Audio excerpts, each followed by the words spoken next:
चला पहिला प्रश्न कोण सोडवणार? मी. धर सोडव. येते का हाताला?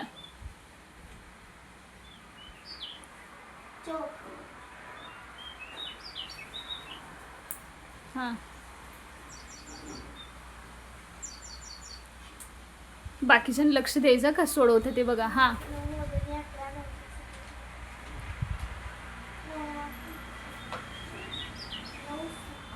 हां बरोबर आहे.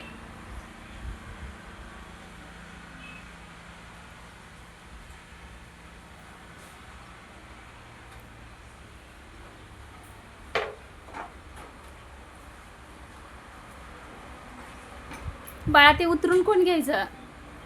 5 घे ना तिथं उतरून. लावलास भाग खरं 5 घ्यायचं राहिलं ग. हां बरोबर आहे ते. नाही ग अजून करायचे ते करायला लागले अजून. हां बरोबर आहे बाळा ते 5. हां छान. आणि मग आता भाग हां लिहिता लिहिता विसरून गेली होती. समजावून घ्यायचं तिला कळालंय ना खरं. हां किती येणार होतं? छान जमलं. Very good. भागाकार किती आला सांगा तर? 706. बर आणि ह्याच्यातला पर्याय क्रमांक कितवा येणार? पर्याय क्रमांक हां बघ 4. छान छान छान जमलं की आलं की लक्षात. कळाले का कसं सोडवायचं? चला आता दुसरा प्रश्न तुम्ही सोडवा. हां पहिल्यांदा काय करणार ते सांगायचं अगोदर. कंचे भागू बेव. हां मग हां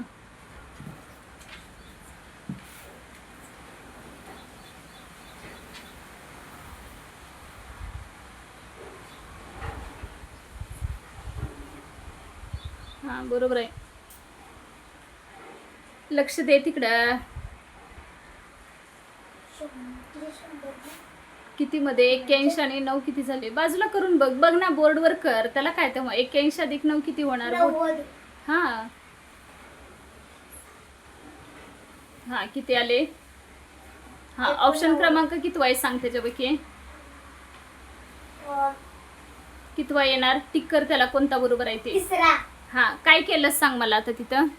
आधी मी भागाकार केला. बर हां मग 9 भागिले 9 9 91. हां तिथं 1 आलं. बर हां वजा आहे तशी पदावलं. बर हां 9 9 81. बर नंतर बेरीज केली. हां 9 अधिक 81 90 वजा 1 89. छान. चला बसा खाली. आणि इकडं चला आता पुढचं सांगा मला. लक्षात आलंय का हे भाग कसा लावायचा होता ते? कळालंय? 954 आणि इथला एक एक उतरून घ्यायचं काय म्हणजे गडबड करायची नाही. नाही पेपरला 60 वगैरे उत्तर घेऊन याल नाही तर 60 वगैरे असलं तर तो टिक करा. हा 66 काय येणार नाही कळालं का? कारण हा घ्यायला पाहिजे ना 5 इथं. हा एक एक स्टेप उतरून घ्यायचे नाही डायरेक्ट 954 956 केलं तर उत्तर हे चुकीचं असणार. हा आता मला हे जर दुसऱ्याचं कळालंय ना. इथं भागाकार होता ना पहिल्यांदा. भागाकार म्हणजे हा किती आला होता आपलं बघा. भागाकाराचा 9 भागिले 9 म्हणजे 1 आला आणि इथला 9 9 81 वजा 1 करून परत आलेलं कंचे भागू बेव प्रमाणे जायचं. कंचे भागू बेव. आता पुढचं सांगा. एका चौरसाची परिमिती एका चौरसाची बाजू किती दिल्या? 7 सेमी. आणि काय काढायचंय त्याचा? क्षेत्रफळ. बोला. चौरसाचं क्षेत्रफळ बरोबर बाजूचा वर्ग. बाजूचा वर्ग. हां बोला. 7 चा वर्ग 49. हां 2 मिनिटं. परत तुम्हालाच नोट डाऊन करायला नाही तर मी फक्त प्रश्न देणार. परत उत्तर तुम्हाला मी समजावून सांगितले तुमचं तुम्हाला लिहिता आले पाहिजेत काय. एका चौरसाचं क्षेत्रफळ बरोबर किती? बाजूचा वर्ग. बाजू किती आहे सांगा? बाजू किती आहे? 7 चा वर्ग किती आहे? 49. आणि पुढे एकक कोण सांगायचं? चौरस आहे मीटर आहे सेंटीमीटर आहे हे कोण सांगणार? टीचर मी सांगू. हां 100 मीटर. 100 सेंटीमीटर. हां गडबड करायची नाही. 100 सेमी. कळालं का? आता इथं मला सांगा जर चौरसाची परिमिती विचारली असती तर किती आली असती सांगा? परिमिती. हां चौरसाची परिमिती विचारली असती तर हां काय केलं सांगा? सर्व बाजूंची बेरीज. हां किंवा 4 गुणिले बाजू केलं तरी चालू शकते. 7 चौक 28. 28 काय येणार? चौरस सेंटीमीटर मीटर काय येणार? सेंटीमीटर. हां सेंटीमीटर. कळाले का आता? हो. नक्की आहे. हो. आता मला सांगा इकडे लक्ष. ही जी चौरस आहे की नाही, मला हा चौरस आहे समजा आपला, आणि हा किती 7 बाजू आहे, इकडे 7 इकडे 7 इकडे 7. ह्याला की नाही 2 पदरी कुंपण लावायचंय. तर त्या 2 पदरी कुंपणाला की नाही किती तार लागेल सांगा मला. या 2 कुंपणासाठी किती तार लागेल? हा, या 2 कुंपणासाठी नाही बाळा, चौरस आकृती हे मैदान आहे असं किती समजायचं. 56? कशासाठी? कारण की तिच्या 7 चौक 28. हा. एकासाठी कुंपण लागलं ते. हा. आता दोन्हीचं 28 गुणवले मग 2 करायचं. हा, म्हणजे एक पदरीसाठी पूर्ण किती लागलं, ही पूर्ण लावायला 28 लागलं की नाही, आणि 2 वेळा लावायचं म्हणजे 28 अधिक 28 करायचं. आलं का लक्षात? टीचर बेरीज म्हणजे? म्हणजे 2 वेळा बेरीज म्हणजेच गुणाकार. हा, 2 पदरी कुंपण असेल तर किती येणार? 2 पदरी कुंपणासाठी तार किती लागणार आहे? किती लागणार? 28 गुणवले 2 2 म्हणजे 56 लागणार. 56 सेंटीमीटर. आलंय का लक्षात? आपलं उत्तर आता इथंच हे फायनल झालंय, 49 सेमी. कळालंय का नक्की? हो. जमतील का आता सोडवायला? हो. सोडवा.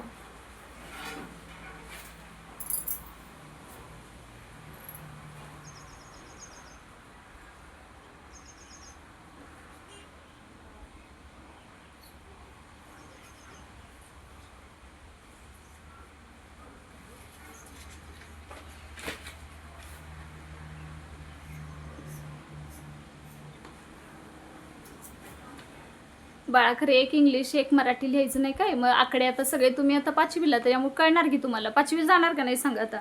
हा, मग इंग्लिश मधले सगळे आकडे कळायला पाहिजेत का नाही? सगळ्या संख्या इंग्लिश मध्ये कळायला पाहिजेत. इंग्लिश आणि मराठी दोन्ही पण लिहितोय. हा, दोन्ही पण यायला पाहिजे. त्याच्यामुळे मग मी पण लिहितो. हा, मग बाळा मग दुसरं गणित सोडवताना निम्म इंग्लिश मध्ये निम्म मराठीत केलं की नाही? असं नाही करायचं. सगळं एक अंक तर नाही. आता 5वीला जाणार म्हणल्यावर आपल्याला यायला पाहिजेत का नाही सांगा. परत 5वीला मराठी आहे का? मग किती थोडेच दिवस राहिले ना जायला.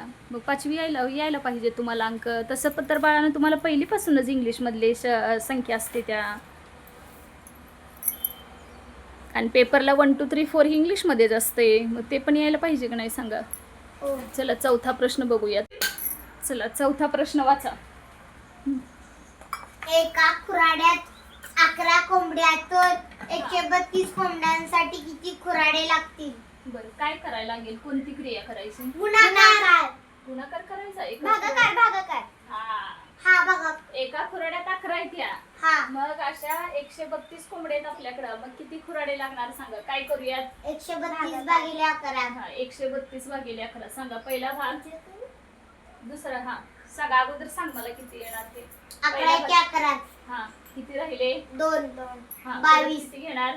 2. हा, बोला किती झाले? 11 दुनी 22. 11 दोन्ही 22. सांगा बाकी किती आले? 0. हा, मग किती किती खुराडे लागतील? 12 खुराडे. कळाले का आता? हो. नक्की का?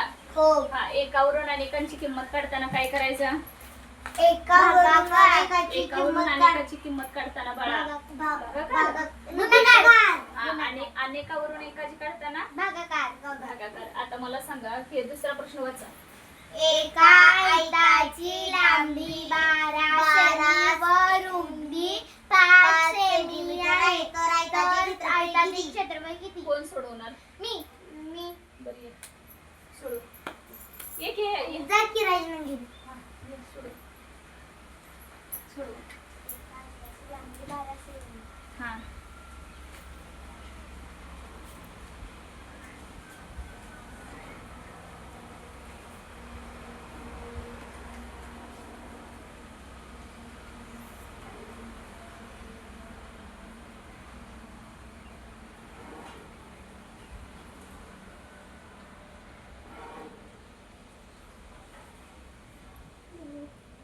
हा, बरोबर किती? लांबी हा, छान. गुणिले हा, रुंदी. छान छान छान. म्हणजे आयताचं क्षेत्रफळ बरोबर किती येणार? लांबी गुणिले रुंदी. बर, मग आता टाका व्हॅल्यू त्याच्यात. लांबी बरोबर हा 12 हा गुणिले हा रुंदी बरोबर 5. हा, छान. किती झालं मग? 12 पंचे 7. हा, बरोबर आहे. हा, छान छान छान. एकका सहित लिहायचं. हा, सेमी मी कर ना बाळा, कारण 4 झालं ना, फक्त 4 सेमी कर ना, म्हणजे 4 सेंटीमीटर असं होतंय त्याचं. बरं आता मला सांग, बाकीच्यांच्या लक्षात आलंय का? आयताचं क्षेत्रफळ बरोबर काय? लांबी गुणिले रुंदी. म्हणून लांबी किती होती? 12 सेंटीमीटर. रुंदी किती आहे? 5 सेंटीमीटर. म्हणजे दोघांचा गुणाकार केल्यावर किती आला? 60 चौ सेंटीमीटर. आता मला सांग, जर आयताची परिमिती काढायची असली तर कोणतं सूत्र वापरणार? 2 गुणिले थांब थांब लांबी थांब अधिक करू दे, सांगायच नाही तेच तिला करू दे. हा सांग, आयताची परिमिती बरोबर काय सूत्र वापरणार? 2 गुणिले लांबी अधिक रुंदी. हा करा, किती येते सांगा.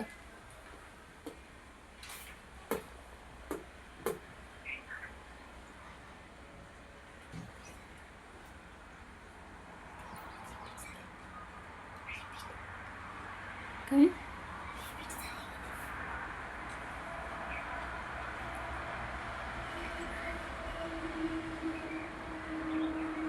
बाळा, द ला दुसरी वेलांटी द्यायची. रुंदी असं आहे ना, त्याच्यामुळे द ला दुसरी वेलांटी दे. लांबी अधिक रुंदी. हां रुवर टिंब दे ना. हां तो लिहिताना पुसला. हां सांग बघ बरं किती येणार आता. 2 गुणिले हां लांबी बरोबर 12. छान. रुंदी बरोबर 5. 5 छान छान छान. हां बरोबर 2 गुणिले हां 12 अधिक 5 12 13 14 15 16 17 हां छान. बरोबर हां 17 दोन्ही 34. बरोबर 34. पुढं काय येणार? मीटर का सेंटीमीटर का चौ सेमी? काय येणार? 64 चौ सेमी येणार बाळा. चौरस परिमिती मीटर सेंटीमीटर. नुसतं बाळा सेंटीमीटर येणार, कारण परिमिती आहे ना ते. परिमिती म्हणजे एकंदरीत काय, चारी बाजूंची बेरीज असते का नाही, त्याच्यामुळे त्याला चौरस द्यायचं नाही. फक्त क्षेत्रफळ असलं ना तरच चौरस लिहायचं. त्यामुळे काय येणार? फक्त आता सेंटीमीटर एवढं. आलं की लक्षात? आता पर्यायामध्ये तुला फसवण्यासाठी 34 चौ सेमी पण असणार आणि 34 सेमी पण असणार. कुठलं टिक करणार मग? 34 सेंटीमीटर. कळालंय का आता कसं सोडवायचं? जमेल ना नक्की? चला बस आता द्या इकडं. बाकीच्यांच्या लक्षात आलंय का बघा? आयताची परिमिती बरोबर किती? 2 आणि कंसामध्ये किती? लांबी अधिक रुंदी.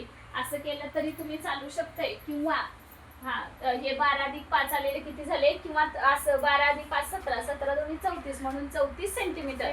आणि बाळा क्षेत्रफळ असलं तर चौरस लिहायचं. बाकी परिमिती लांबी रुंदी असली ना तर त्याला फक्त एक कुठलं लिहायचं? मीटर किंवा सेंटीमीटर. तिथं दिलं असेल ते बघून मग घ्यायचं.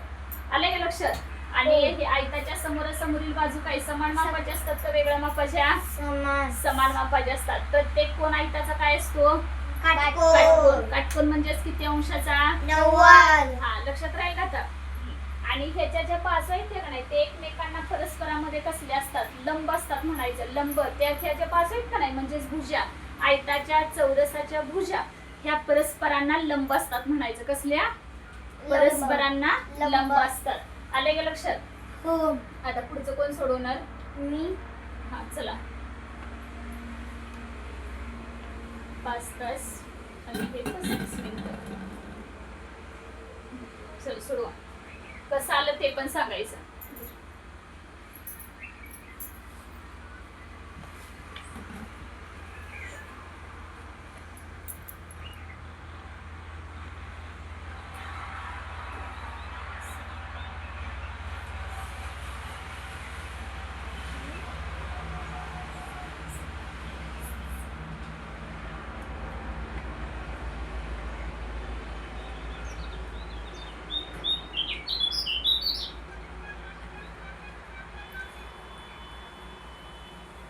आता टीचर हा 1 तास म्हणजे 60 मिनिटे.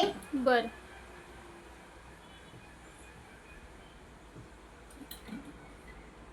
टीचर आता 80 वजा 60 करायचं. हा करा मग. वर वर इकडं कर, इकडं कर, इकडं कर बोर्डवर. इकडं दिसत नाही, इकडं कर. हा करा तिथं.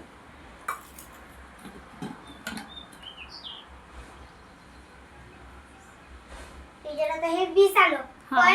पण 13 अधिक 1 करायचं. हा करा मग. इकडे इकडे बाजूला कर. हा करा. का बरं अधिक 1 करायचं? कारण की इथे वजा 60 केल्यानंतर तिकडे 1 पाठवायचा. बर ठीक आहे.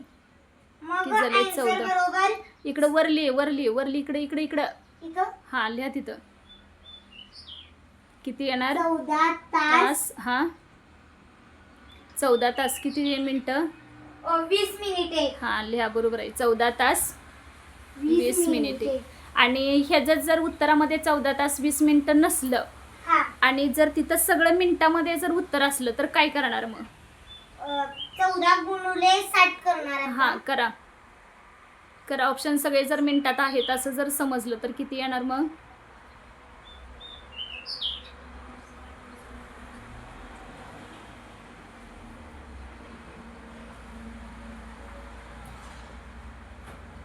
किती?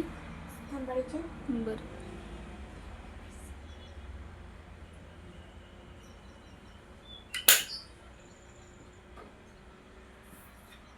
860 मिनिटे.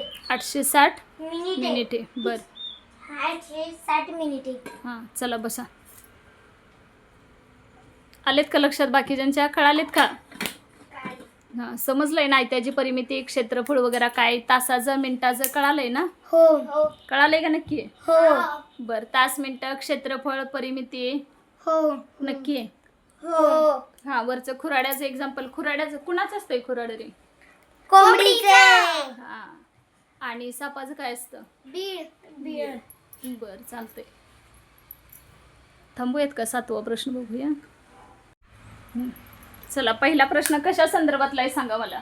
पदावली. हा पदावली. पदावलीला कोणता नियम वापरणार? कंचे भागू बेव. हा, मग इथं कंस आहे का? नाही. चे आहे का? नाही. मग कुठला आहे? भागाकार आहे. भागाकार आहे. अजून गुणाकार आहे. बेरीज. बेरीज आणि वजाबाकी. तुम्हाला सोडवायला येईल का? हो. सोडवणार? हो. चल.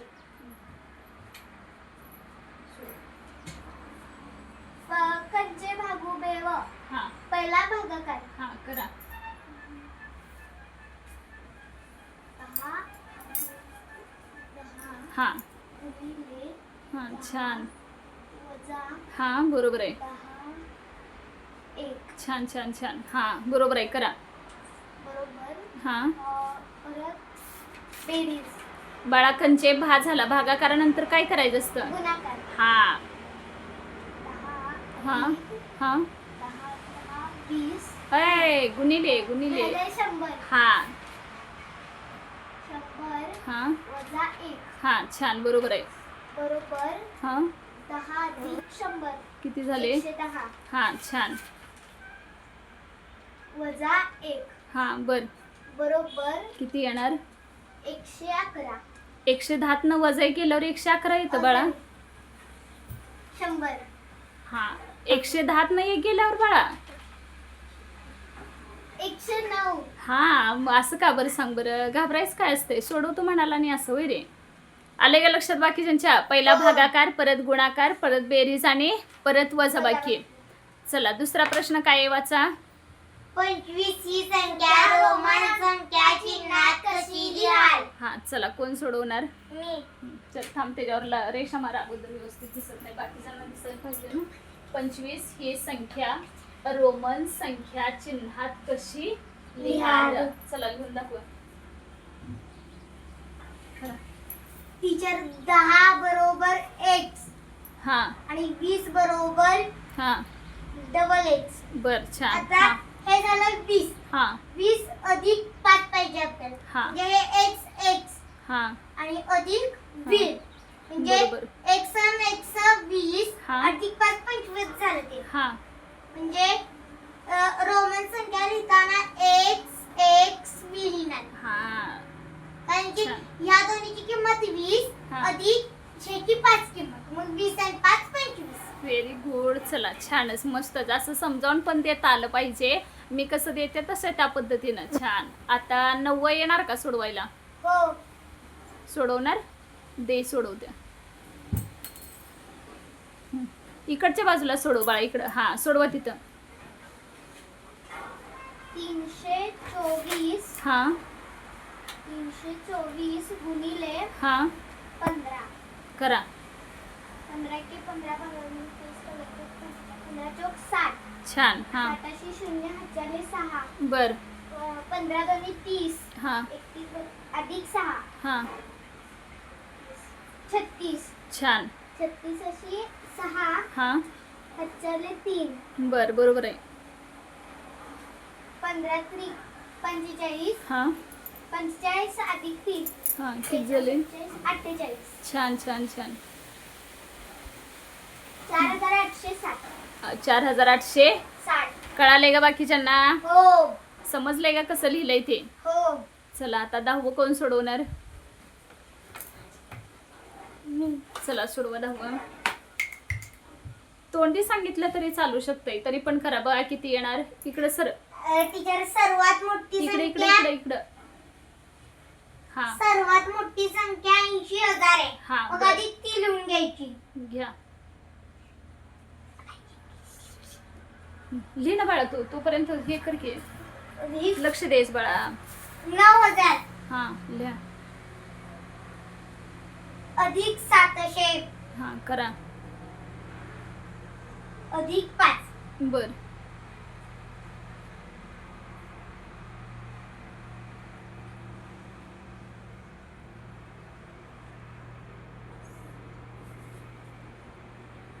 अ, 89,705. आणि टीचर आपण जर ही क्रिया नाही करत बसलो हा. आणि उत्तर आपण 5, 9, 7, 8 हा. लिहिणार, पण ते चुकीचं होणार. हा. कारण की विस्तारित मांडणी म्हणल्यानंतर हा. सगळ्यांची बेरीज. हा मग पहिल्यांदा मग तोंडी कशी केली असती सांग. हे न लिहिता सुद्धा तुला तोंडी कसं काय जमलं असतं सांग. आता 80,000 अधिक हा. 80,000 अधिक 9,000. 9,000 करायचं आणि 700 अधिक 5 705. हा. मग ह्या दोघांची बेरीज अधिक ते केलं. हा 89,700 किती पाच. झालं? 705. 7 व्यवस्थित लिहि, बोर्डवर नीट दिसत नाही. 705 नीट लिहि. 7. मला सांगा रोमन संख्या चिन्हामध्ये यम कशाचा आहे?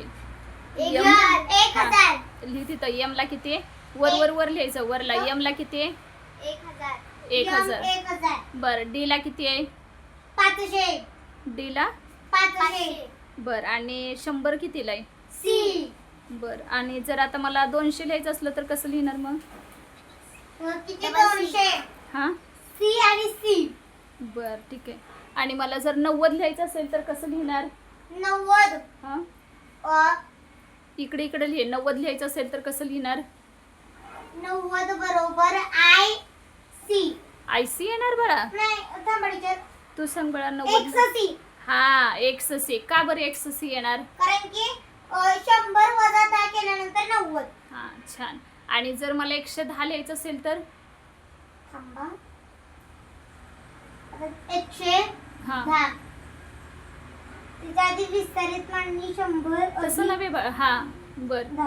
हा मग 100 ला सी हा आणि 10 ला एक्स म्हणजे हा. सी आणि एक्स. म्हणजे CX हा कुणासाठी नंबर झाला? 110 साठी. छान. चला बसा. आता नोट डाऊन करून घ्या. समजलेत ना? हो. मी समजावून द्यायची काही गरज नाही ना आता? हो कळालेत का? हो. लिहून घ्या पटकन. आता प्रश्न तुमचं तुम्ही घ्यायचे आणि उत्तर आपला पण ट्राय करायचे. प्रश्न फक्त लिहून घ्यायचे, उत्तर अजिबात नाहीत बघायचे. उत्तर तुमचं तुम्हाला जशी जमतील तशी सोडवायची. आता तुम्ही सोडवलेतच ना, मग असं सुटतंय तुम्हाला पेपरला काय होतंय सोडवायला सांगा बरं.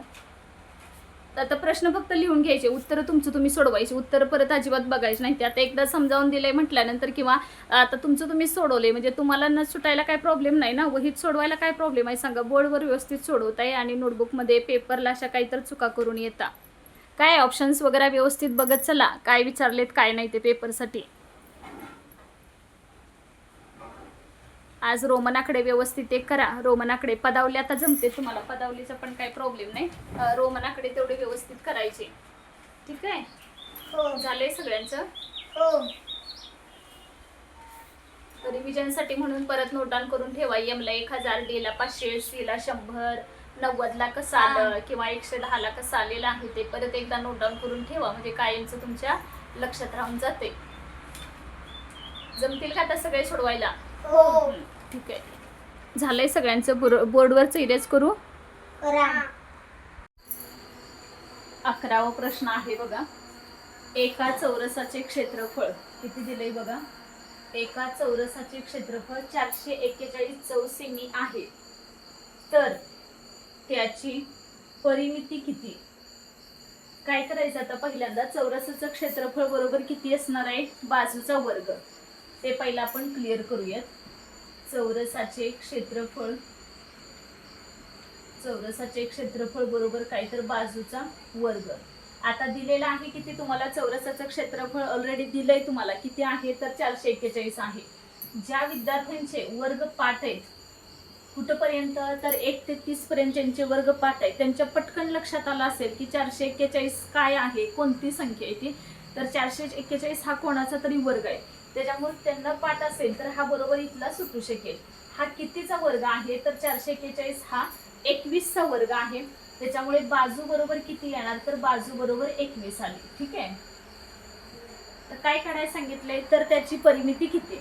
मग चौरस कसा असतो बघा, ह्या अशा पद्धतीचा हा चौरस झाला का चारही बाजू त्याच्या समान असतात. वरची ही असेल ही असेल ही चारही बाजू त्याच्या समान असतात. मग आपल्याला जर एक बाजू 21 दिली तर चारही बाजू किती असणार आहेत 21 21, ही पण 21 आणि ही पण 21 येणार. ठीक आहे. मग ह्या सगळ्यांची परिमिती म्हणजेच काय करायचं तर चारही बाजूंची बेरीज करायची. किंवा चौरसाची परिमितीसाठी दुसरं कोणतं सूत्र लक्षात ठेवायचं, चौरसाची परिमिती बरोबर काय तर 4 गुणिले बाजू.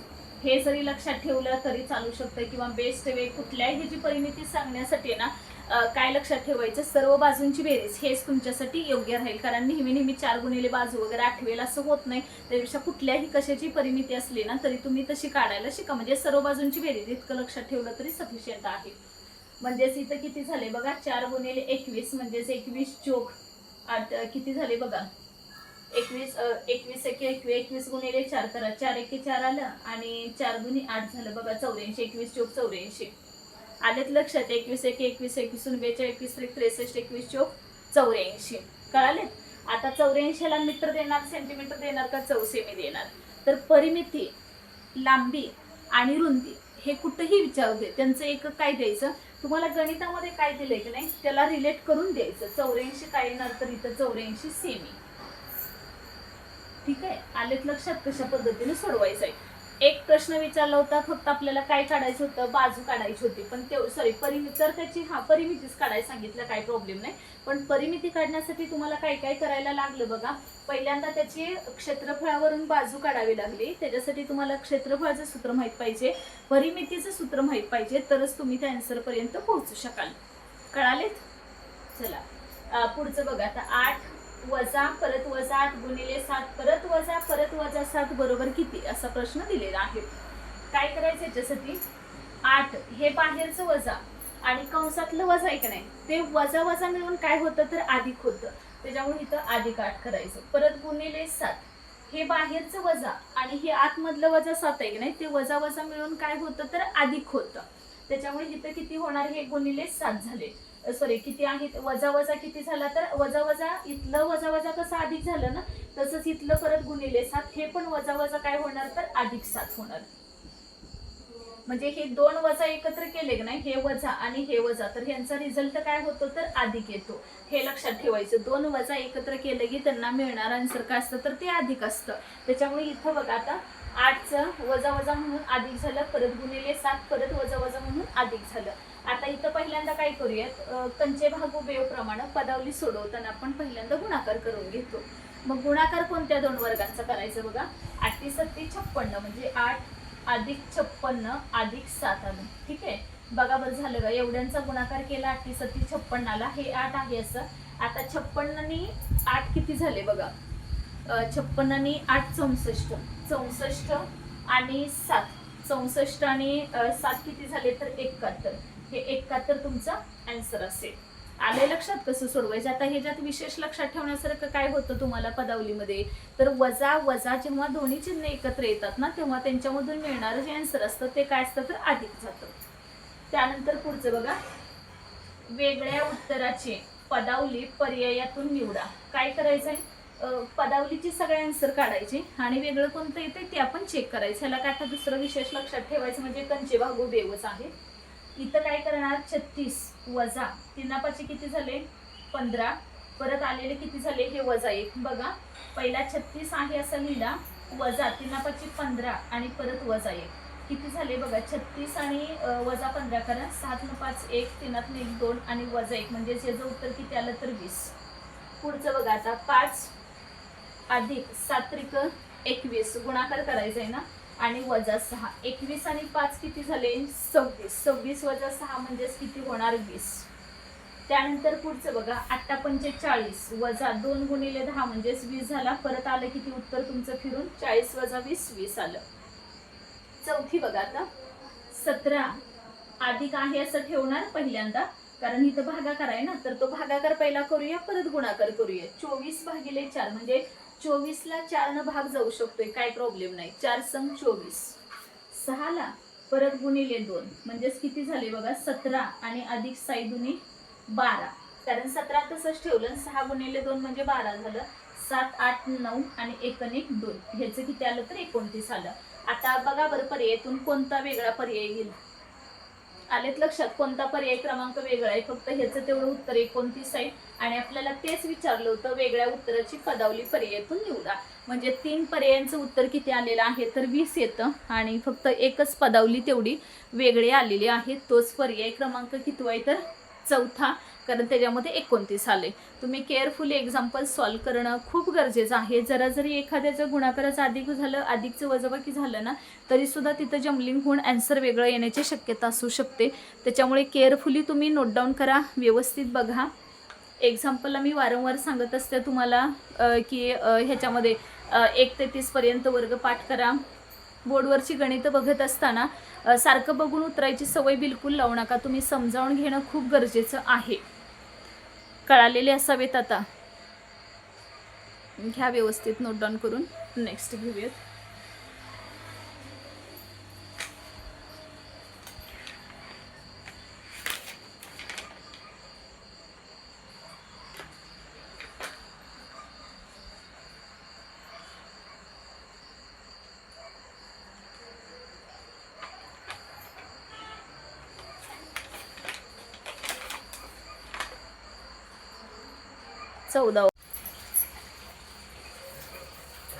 चौदावा आहे प्रश्न बघा. जोडमूळ संख्यांची जोडी नसलेला पर्याय ओळखा. जोडमूळ संख्यांची जोडी नसलेला पर्याय ओळखा. आता या प्रश्नामध्ये बघा जोडमूळ म्हणजेच कसं, मूळ संख्या पण त्यांच्यामध्ये कितीचा फरक असला पाहिजे तर 2चा फरक असला पाहिजे. अशा संख्या आपल्याला शोधायच्या आहेत. म्हणजे दोन्ही संख्या तुमच्या मूळ असल्या पाहिजेत, पण मूळ संख्यामध्ये 2चा फरक पाहिजे. तर 59 आणि 61 ह्याच्यामध्ये 2चा फरक आहे, काय प्रॉब्लेम नाही. तुमचा 11 13 2चा फरक आहे. 19 आणि 23 मध्ये 2चा फरक आहे का चेक करा. 19 20 21 22 बिलकुल फरक नाहीये 2चा. त्याच्यामुळे हा क्रॉस होईल आणि राहिला कोणता 71 आणि 73. आता ह्या सगळ्या ज्या तुम्हाला संख्या बोर्डवर दिसतात ना, त्या सगळ्या मूळ संख्या आहेत, काही प्रॉब्लेम नाही. पण सगळ्या संख्यामध्ये 2चा फरक नाही, त्याच्यामुळे ह्या काय म्हणता येतील. त्याच्यातला एक तेवढा वेगळा येईल. 19 आणि 23 29 to 23 हा वेगळा असणार आहे, कारण त्याच्यामध्ये 2चा फरक नाही. म्हणून आपला ऑप्शन क्रमांक कितवा तर 3रा आहे. आता इथं बघा जरी जोडमूळ विचारला तरी तुम्हाला काय माहित असायला पाहिजे ह्या प्रश्नाच्या अनुषंगानं. तर 1 ते 100 पर्यंत किती जोडमूळ संख्यांच्या जोड्या आहेत तर टोटल 8 येतात जोडमूळ संख्यांच्या. कुठपर्यंत 1 ते 100. 1 ते 100 जोडमूळ संख्यांच्या जोड्या ज्या आहेत तर त्या जोड्या किती येतात तर टोटल 8 आहेत. त्यानंतर अजून काय माहित असायला पाहिजे तर तुमच्याकडं समविषम संख्या, समविषम म्हणण्यापेक्षा सममूळ संख्या कोणती आहे तर 2 ही सममूळ संख्या आहे.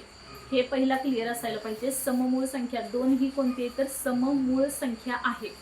त्याच्यामुळे 1 ते 100 पर्यंत एकूण किती होतात तर 25 मूळ संख्या आहेत. 25 मूळ संख्यामधल्या 24 ह्या विषम मूळ आहेत आणि 1 ही फक्त सममूळ संख्या आहे. ती म्हणजे कोणती तर 2 ही. त्यानंतर अजून तुम्हाला राहिलेल्या मग काय आहेत 1 ते 100 पर्यंत तर 1 ही कसली संख्या आहे, मूळ ही नाही आणि संयुक्त ही नाही. म्हणजे याचा अर्थ ज्या राहिलेल्या आहेत त्या किती तर 74 ह्या संयुक्त संख्या आहेत. हे तुम्हाला गोष्ट क्लिअर असू दे. त्यानंतर जोडमूळ संख्यांच्या ज्या जोड्या आहेत ना तर त्या जोडमूळ संख्यांच्या जोड्या 8 ही तुमच्या पाठ असणं गरजेचं आहे, कारण क्वेश्चन कसाही फिरवून विचारला ना तर तुम्हाला तो यायलाच हवा. त्यानंतरचं बघा काय दिलंय 8/7 भागिले 1/5 बरोबर किती. काय करायचं याला 8/7 भागिले म्हणजेच उलटून गुणिले करायचं 5/1 आला. म्हणजेच ह्यांचा गुणाकार बघा परत इथं अपूर्णांकांचं आलं तर काय करायचं अंश-अंशांचा गुणाकार करा भागिले छेदाछेदांचा. 8 पंचे 40 भागिले 7 आता ऑप्शन देण्याचं एकच कारण आहे तुम्हाला, की आपण जे आन्सर काढतो ना ते ऑप्शन मध्ये नसतंच. मग त्याला रिलेट करून दुसरं कोणता ऑप्शन येऊ शकतोय ना तो चेक करायचा असतो. आता मी भले इथं आन्सर किती आलं 40/7, पण एकही ऑप्शन तुम्हाला 40/7 दिसत नाही. मग आपण ऑप्शन पर्यंत इलिमिनेट कसं करत पोहोचत जायचं हे महत्वाचं लक्षात ठेवा. त्याच्यामुळं तुम्हाला मुद्दाम मी ऑप्शन्स दिलेले आहेत प्रत्येक गणिताला. आपल्याला काय येतं हे महत्वाचं नाहीये, तर आपण जे काढलेलं आहे ते तिथं कसं रिलेट होतंय ना ह्याला महत्व आहे. त्याच्यामुळे आपल्या आन्सरला बिलकुल महत्व नाही असंच म्हणता येईल थोडक्यात. 40/7 काढले पण तिथं नाही. आता प्रत्येक ऑप्शन चेक करूयात. 37, 49, 49 आणि 50/7 झालं कॅन्सल. परत 7×5 35, 35 आणि 8 किती झाले बघा, 35 आणि 8 43 झाला, हा पण नाही येणार. त्यानंतर 7×4 28, 28 आणि 3 किती झाले 31/7, हा पण कॅन्सल झाला. हा बघा 7×5 35, 35 आणि 5 40 बघा, 7 × 5 आणि अधिक 5 बघा, 7×5 35, 35 अधिक 5 किती झाले तर 40 आणि ह्याला ओव्हरऑल आपण भागिले 7 करू म्हणजे कळू शकेल. हा पण किती आला तर भागिले 7 म्हणजे 40/7. करेक्ट ऑप्शन कोणता असणार आहे तर हा 4 नंबरचा आलेला आहे. आलेत लक्षात कसं घ्यायचं ते 5.5/7 हा त्याचं करेक्ट आन्सर असेल. त्याच्यामुळे आपण काय काढलंय ह्याच्यापेक्षा ऑप्शन मग त्याला कसा त्याच्याशी रिलेट करतोय तर हे महत्वाचं तुम्ही लक्षात ठेवायचं. आणि ऑप्शन इलिमिनेट कसे करायचे ते. त्यानंतरचं बघा पुढचा काय दिलंय 3/10 × 15/24 बरोबर किती. परत अपूर्णांकांचा गुणाकार आलेला आहे. तर काय करूया त्याला, जेवढं तुम्हाला संक्षिप्त रूप देता येईल ना तेवढं करायचं. भले मी तुम्हाला सांगितलेलं आहे की अंशाचा अपूर्णांकांचं जर आलं आणि मध्ये जर गुणाकार असेल ना तर मी सांगितलंय की अंशाचा गुणाकार करायचा. पण हा जो ट्रिक आहे ना ती सगळीकडे नाही लागू होत. का लागू होत नाही बघा, म्हणजे का करायची नाही, लागू होते पण आपण करायची नाही. कारण मग तेवढं सगळं तुम्ही गुणाकार एवढा मोठा करणार आणि परत संक्षिप्त रूप देत बसायला परत अजून वेळ घालवणार. त्याच्यापेक्षा ना दुसरं एक स्मार्ट वर्क म्हणजे काय करायचं, इथं अंश आहे आणि हा छेद आहे. 3च्या पाड्यामध्ये 24 आहे, 3×1 3, 3×8 24, इथं आला 8. त्यानंतरच बघा 5×3 15 आणि 5×10 आलं का बघा. एक अंशातलं आणि एक छेदातलं असं दोन्ही एका संख्येत आहेत का एका पाड्यात आहेत का चेक करून बघायचं आणि ते एकमेकांना कॅन्सल करायचे. म्हणजे तेवढं तुमचा वेळ वाचतो आणि ऑप्शन कमी कमी होत जातात, पटकन लक्षात येते.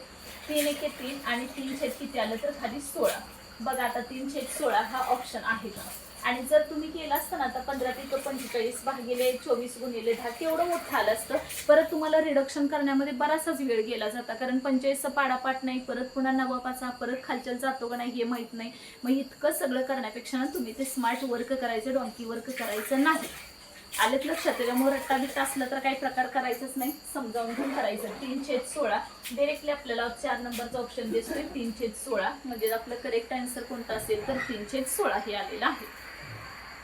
पुढचं बघा आता परत पुन्हा पूर्णांकांची बेरीज आलेली आहे, सगळीकडे बेरीज आहे पण एक ह्याच्यात आहे की छेदच समान नाहीये. मग आता छेद समान करताना मी तुम्हाला मापटं सांगितलंय, पण हे मापटं सुद्धा ना नेहमीच लागू करायचं असं अजिबात नाही. तर काय करायचं त्याच्यामध्ये बघा, ह्याचा छेद समान करून घेऊयात. 11/20 अधिक इथला पण छेद समान करण्यासाठी 10ला कितीनं गुणल्यानंतर छेद समान होतो ते चेक करायचं. म्हणजे 10ला 2 न गुणलं म्हणजेच 20 आला. जर छेदाला गुणला असेल तर अंशाला पण तो अप्लाय करायचा. म्हणजेच इथे किती झाले बघा, 3×2 6 झाले. आलेलं किती 11/20 अधिक आलेलं 6/20.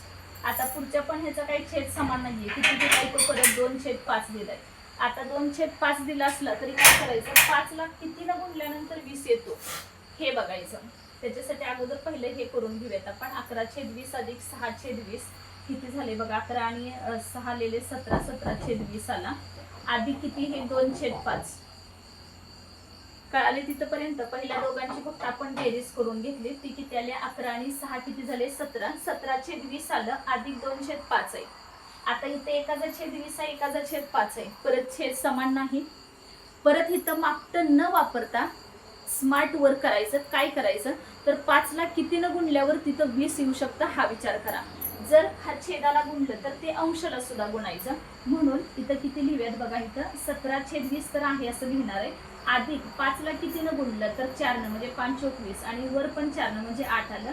17 आणि 8 किती झाले बघायचं. 17 आणि 8 किती होणार बघा, 25 आणि 25 भागिले 20 करा म्हणजेच उत्तर तुम्हाला मिळून जाईल.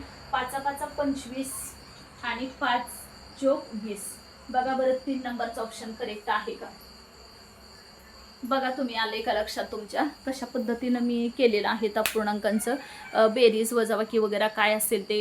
आता इथं काही वजाबाकीचा प्रश्न नव्हता, पण जी बेरीज केलेली आहे ना तर ती करेक्ट आहे का चेक करून घ्या, बघा व्यवस्थित. 17 आणि किती आलेले आहे ते 17 अधिक 2 वगैरे कसे घेतलेले आहेत ते. मापटे इथं न वापरता कसं स्मार्ट वर्क केलेलं आहे ना तर ते व्यवस्थित बघून घ्या.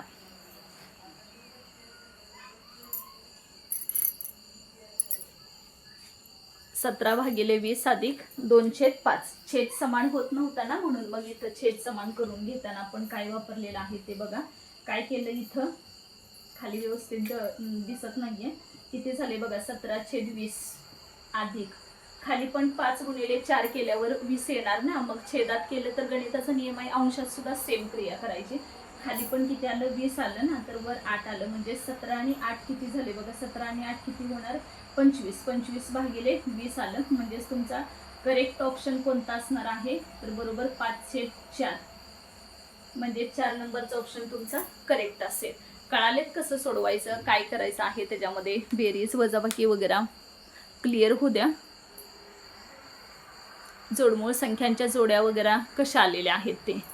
आता अगोदर आपण जो 12, 13 वगैरे घेतला होता, 12, 13, 14, 15 हे क्वेश्चन ना ॲक्च्युली इयत्ता 6वीच्या गुणवत्ता शोध परीक्षेमधील आहेत. पण असेच लेवल ना 4थी स्कॉलरशिपला पण असणार आहे, आणि ह्याच्यापेक्षा सुद्धा टप लेवल गणाई ह्या आत्ता जी मी गणितं घेतली 12, 13, 14, 15 ह्याच्यापेक्षा सुद्धा हायर लेवलची गणितं ना 4थीच्या स्कॉलरशिपसाठी आहेत बघा. अगोदर जर तुम्ही माझे प्रत्येक व्हिडिओज बघितले असतील तर तुमच्या लक्षात येत असेल की परीक्षेची काठिण्य पातळी कुठंपर्यंत चाललेली आहे, आणि प्रत्येक ह्याच्यामध्ये मी क्वेश्चन पेपरमधले सरावासाठी क्वेश्चन घेतलेले आहेत. तर ह्याच्यापेक्षाही टप आहेत. पण आता 6वी काल झाली एक्झाम म्हणून म्हटलं त्याच्यातले पण घेऊन बघूया सुटतात का नाही. तर म्हणजे काय सुटायला काय प्रॉब्लेम येणारच नाही मुलांना, कारण ह्याच्यापेक्षा सुद्धा आपण अवघड एक्झाम्पल घेतलेत, त्यामुळे हे तर काय सहजपणे सुटू शकतील. त्याच्यामुळं आय थिंक 12, 13 किंवा नाही 11, 12, 13, 14, 15 असे प्रश्न ना त्यांच्याच पेपरमधले आहेत. इयत्ता 6वी गुणवत्ता शोध परीक्षा त्यांच्या पेपरमधलेच मी टाकलेले आहेत. तरीसुद्धा म्हणजे अशीच लेवल त्यांच्या ह्या स्कॉलरशिप एक्झामची सुद्धा असते ना. आता इथं तर सिम्पल तर विचारले जोडमूळ संख्यांची. मी ह्याच्या अगोदर एक सांगितलं होतं बघा प्रश्न, काहीतरी ह्याच्या अगोदरचं असेल किंवा त्याच्या अगोदरच्या ह्याच्यामध्ये पार्टमध्ये, तर तिथं त्यांना काय विचारलं होतं, जोडमूळ संख्यांच्या अशा खाली जोड्या दिलेल्या होत्या, पण इतक्या 5-6 जोड्या दिलेल्या होत्या. 4थीच्या मानाने ते अगदी त्यांना कन्फ्यूज करणार होतं, पण बरेच विद्यार्थी स्मार्ट वर्क करतात त्याच्यामुळे, आणि सगळ्या संख्या वगैरे पाठ असल्यामुळे त्यांना ते सुटून जातंच, काही प्रॉब्लेम येत नाही आहे. आता 18वा बघूयात आपण. 18वा प्रश्न आहे बघा. 240 पानांपैकी 3/8 भाग पाने वाचली तर किती पाने वाचायची राहिली. आता मुलांचं कन्फ्युजन कुठं की इथं सरळ त्यांनी दिलं असतं नाही 240 पैकी एवढी वाचली वगैरे तर त्यांना कळतंय, पण असं अपूर्णांकांच्या भाषेत दिलं ना तर त्यांच्या पटकन लक्षात येत नाही. मग सरळ काय करायचं बाळानं बघा, 240 गुणिले 3/8 करायचं, कारण पानांपैकी एवढे भाग पानं वाचले असं लिहिलंय. तर काय करूयात आता इथं ह्या 8 तर 3ला भाग नाही जाऊ शकत, मग हा अंशातच आहे ना, याच्या खाली का नाही म्हणजे किती असतो 1 असतो, म्हणून 8 ह्याला भाग लावा. किती आले 8 त्रिक 24 म्हणजे आणि वरचा 0 गुणिले 3 करा, म्हणजे 30 त्रिक 90 झाले का. 90 पाने वाचले बरोबर आहे, म्हणजे 240चा 3/8 म्हणजेच किती तर 90 पाने वाचून झाली, म्हणून इथं लिहूयात आपण 90 पाने वाचली. ठीक आहे. पुढे काय विचारलंय मग 3/8 म्हणजे 240 पानांपैकी आपण 90 पानं वाचली तर किती पाने वाचायची राहिली. मग राहिली शिल्लक वगैरे असले शब्द येतात ना तेव्हा आपण साधं लॉजिक काय वापरायचं की वजाबाकी करायची असते. किती पानं शिल्लक राहिली, मग इथं किती होते आपल्याकडे 240 मधली 90 तर आपली पाने वाचून झाली, म्हणजेच आपण काय करणार 240 वजा 90 करूयात ना, म्हणजे शिल्लक राहिलेले तुम्हाला कळून जाते. बघा आता 0 डायरेक्ट जमत नसलं तर असं करा 240 वजा 90 करा 0, आणि इथं डायरेक्ट 24 मधून 9 वजा करा, नसेल तर 14तनं 9 करा. किती राहतात बघा 9 आणि 5 14, म्हणजेच किती झाले बघा 150 झाले का बघा. आलेत लक्षात. 150 पानं काय राहिलीत आपली वाचायची राहिली. 150 पाने वाचायची राहिली. जमेल का? 15 आणि 9 करा 24 होणार, त्यात काही प्रश्नच नाहीये. त्याच्यामुळे वाचून झालेली पाने काढण्यासाठी आणि ती किती पाने वाचली ना हे निघाल्याशिवाय किती पाने शिल्लक राहिली हे तुम्हाला उत्तर मिळणार नाही. त्याच्यामुळे आन्सर क्रमांक किती वाचणार आहे ह्याचा, तर तिसरा हा पर्याय तुमचा बरोबर असेल 150 वाला. कळाले? 3/8 म्हणजे कसं घ्यायचं असतं, गुणिले कधी करायचं, ठीक आहे. 240 पानांपैकी म्हणजेच 3/8 वगैरे का वापरलं, गुणाकारच का केला, कारण पैकी आणि पट वगैरे आलं ना तर त्याच्यातलं 3/8 पट वगैरे असं काही येतं ना तेव्हा पटी वगैरे तर गुणाकार करून घ्यायचा असतो. त्याच्यामुळे 240 पानांपैकी 3/8 असं होतं म्हणून आपण गुणिले करून त्याचं ते काढून घेतलं किती पट आले आहे ते. त्यानंतरचा पुढचा बघा 14वा प्रश्न, सॉरी 19वा प्रश्न काय दिलेला आहे तो, काय सांगितलंय 2/9 अधिक 2/9 बरोबर 2 किती मध्ये चौकटीच्या जागेचा पर्याय निवडा. म्हणजे चौकटीमध्ये किती बसायला पाहिजे बघा, इथं किती लिहायला पाहिजे. सिंपल लॉजिक आहे बघा. ज्या अर्थी इथं छेद समान आपण बाजूला करून बघूयात आणि मग तिथं आपण अप्लाय करायचा प्रयत्न करू. बघा इथं आता छेद समान आहे म्हणजे खाली तर 9 येणार नो डाऊट. त्यानंतर वर किती झाले बघा, 4 अधिक 2 म्हणजे 6 झाले, कारण छेद समान असल्यामुळे काही प्रॉब्लेम नाही ना. अंशांची बेरीज असली बेरीज करू शकतो, वजाबाकी असली तरी वजाबाकी करता येते. त्यामुळे 4 आणि 2 6 झाले. 6 भागिले किती आला, 9 आला. पण आता विचारताना काय विचारलेलं आहे त्यांनी की चौकटीमध्ये कोणता पर्याय येऊ शकतो, पण वर तर आपल्याकडे 2 दिलंय ना. मग आता ते वर कसं काय 2 आलं, खाली किती येणार आहे हे सुद्धा. मग 6/9 आलं. मी मगाशी तुम्हाला सांगितलं बघा, आपल्याला काय येतं हे महत्वाचं नाहीये, तर पर्यायाला आपण जे उत्तर काढलंय की नाही ते तिथं कसं रिलेट करतं हे महत्वाचं आहे. 6 पर्याय इथं नाहीच आहे, त्यांना काय अपेक्षितच नाही बघा. 6/9चा काही गंधच नाहीये, कारण वर तर 2 आले आणि खाली मग काय केल्यावर तिथं येऊ शकतं ना हा विचार करायचा. ह्याला अजून आपण संक्षिप्त रूपाने दिल्या. 3च्या पाड्यात दोन्ही पण आहेत बघा, 3 दोन्ही 6 आणि 3 त्रिक 9. मग आता साधं लॉजिक आहे, जिथं अंशात 2 आहे तिथं खाली किती आलं पाहिजे, 3 आलं पाहिजे. म्हणजे पर्याय क्रमांक कोणता असणार आहे, दुसरा. आता बरेच विद्यार्थी फसतात कुठं बघा, त्यांनी इतका रट्टा मारलेला असतोय ना की छेद समान असले का काय करायचं असतं तर तो छेद 1 खाली लिहायचा असता आणि परत अंशांची बेरीज करायची असते, हे लक्षात ठेवणार. पण मग आता इथं तसं करून नाही चालणार ना, कारण इथं बरोबर आहे बाबा 9 खाली ठेवू शकतो म्हणजे छेद समान आहे म्हणून 9 खाली लिहिणार. पण चौकटीत 9 येणार नाहीये, कारण वर 2 आहे याचा अर्थ खाली वेगळं असणार, कारण वर संक्षिप्त रूप दिलंय ना. त्याच्यामुळे ते पूर्ण ह्याला संक्षिप्त रूप दिल्यामुळे 3 दोन्ही 6 झाले आणि 3 त्रिक 9 म्हणून हा चौकट वर 2 आला आणि चौकटीच्या जागी किती असणार आहे तर 3 आला. संक्षिप्त रूप देणं खूप गरजेचं आहे बघा. म्हणून तर मी प्रत्येक वेळेस तुम्हाला ऑप्शन्स देत असते की आपण जे उत्तर काढले त्याला किंमत नाही, आपलं उत्तर त्या ऑप्शनशी कसं संलग्न आहे ह्याला त्यांच्याकडे किंमत आहे. म्हणून तर आपण पर्याय कसे इलिमिनेट करायचे हे शिकून घ्यायचं. पुढचं बघा आता 5/12 वजा 1/12 इथं छेद समान आहे, नो प्रॉब्लेम. 5 वजा 1 म्हणजे 4, 4/12 आला, काही प्रॉब्लेम नाही. पुढे आता 3/6 इथं प्रॉब्लेम आहे बघा, इथं छेद समान नाही. मग काय करायचं, सिंपल 6ला किती न गुणल्यावरती 12 येऊ शकतो बघायचा. मग जर छेदाला गुणलं तर अंशाला सुद्धा गुणून घ्यायचं, म्हणजे 6 गुणिले 2 केले की 12 येणार आहे, म्हणून 3 गुणिले 2 केले की 6 येणार. आला इथं छेद समान. प्लस परत पुन्हा करूयात आपण, आता इथं पण छेद समान नाही, तिरकस गुणाकार करू शकतो, पण इथं 3 दिलेत आणि आपण इझिली जर ही ट्रिक जर समजावून घेतली ना की अंशाला छेदाला जे ऑपरेशन केले तेच अंशाला, तर ते बेटर ठरेल ना. त्याच्यामुळे काय करूयात आपण, इथं 2ला किती न 6 गुणलं की 12 येतं ना, म्हणजे इथं बेस 12 करूया. जर खाली 6 गुणलं तर वर सुद्धा 6 म्हणजे 30 येत आले का बघा. बरं सगळ्यांचे छेद समान झाले का, आता मग छेद समान झाले तर आता काहीच प्रॉब्लेम नाही, खाली 12 लिहून टाकूया. वर 4 आणि 7 10 आणि 10 आणि 30 किती झाले तर 40/12. आता तुम्हाला वाटतंय असं 40/12 ऑप्शन मध्ये असेल, बिलकुल नाही.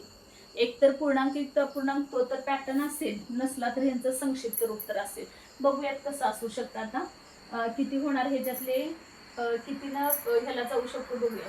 4 त्रिकोण 12 गोलच करते कारण खाट ओढली कळत नाही. 4 त्रिकोण 12 4 10 40 हा तर एक ऑप्शन असेल, ठीक आहे. नसेल तर दुसरा कोणता असू शकतो बघा. 12 एके 12 25 12 त्रिक 36 आणि 36 आणि वरचे 4 हा तर असू शकतो. किंवा ह्याच्या पुढे जाऊन सुद्धा 3.1/3 असा सुद्धा असू शकेल. त्याच्यामुळे तुम्हाला इतकं अलर्ट राहणं गरजेचं आहे ना की असे ऑप्शन्स आले किंवा पर्याय जर आले ना तर आपण काय करायचं, म्हणजे ह्यांच्यापैकी कुठलाही एक तुम्हाला त्याच्यामध्ये ऑप्शन असू शकतो. त्याच्यामुळे तुम्ही तिथंपर्यंत पोहोचणं ना खूप ह्याच्यामध्ये गरजेचं आहे. कळालेले असावे. 3.1/3 आहे बघा लास्टचे जे दिलेलं आहे का, म्हणजेच का तर असं हे 4.4/12 आहे का नाही, तर वर 4 एके 4 आणि 4 त्रिकोण 12 म्हणून 3.1/3 असं होऊ शकतं त्याचं.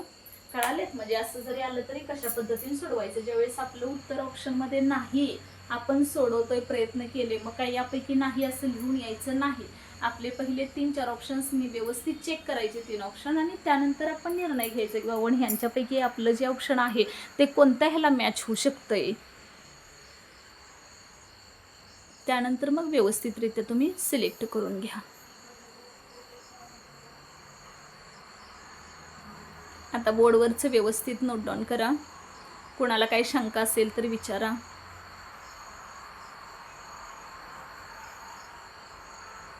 जमतील कशा पद्धतीने केलेला आहे अपूर्णांक वगैरे. आणि ऑप्शन देण्याचं कारण म्हणजे तेच आहे की तुम्हाला त्या ऑप्शनपैकी टिक करायचं असतं. त्याच्यामुळे आपल्याला काय येतं ह्याच्यापेक्षा ना त्यांना अपेक्षित काय आहे हे जेव्हा तुम्हाला कळेल ना तेव्हा खऱ्या अर्थाने तुम्ही गणित शिकला असं म्हणायला काही हरकत नाही. आणि रट्टा तेवढा बिलकुल तुम्ही मारू नका. जे विद्यार्थी रट्टा मारतील त्यांना जरासं ट्रिकी क्वेश्चन असं आले ना एक्झामला तरी सुटत नाही. त्याच्यामुळे नीट समजावून घ्या. काय एखाद दुसरं काही गणितांना शॉर्ट ट्रिक्स मी कशा इम्प्लिमेंट केलेल्या आहेत, कारण ते अशा आपण नॉर्मल वेनं गेलो ना तर पटकन सुटत नाहीत आणि एक्झामला तेवढा वेळ नसतो. मग आपला गोंधळ उडण्यापेक्षा आपण best way smart trick use करायची आणि त्यांना एक्झाम्पल सॉल्व करायची. शेवटी तुमचं स्कोअर किती होतोय हेच महत्त्वाचं असतं ना एक्झामच्या ह्याच्या वेळेस.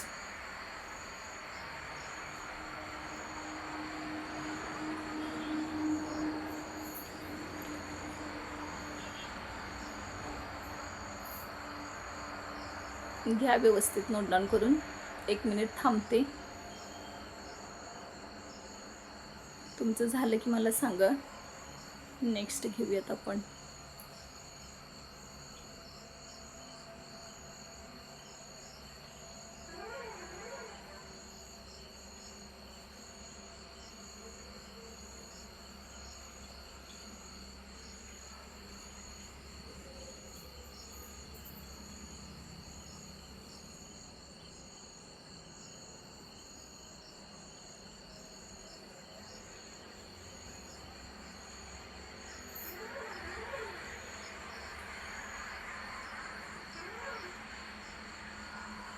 चला थांबूयात आता. राहिले तुमचं तुम्ही ट्राय करा. जेवढे जमतील तेवढे सॉल्व करा. नाही जमले तर उद्या आल्यानंतर परत सोडवून देते.